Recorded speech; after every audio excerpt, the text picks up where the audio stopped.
Hey guys, what's up? Asus ZenBook right here with a cracked screen.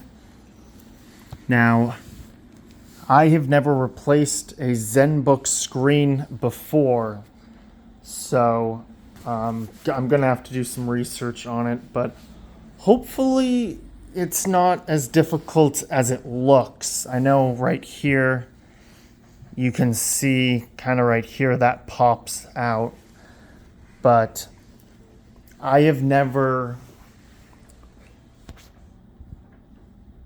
worked on this type of a ZenBook before, so I wonder what it will, how easy it will be.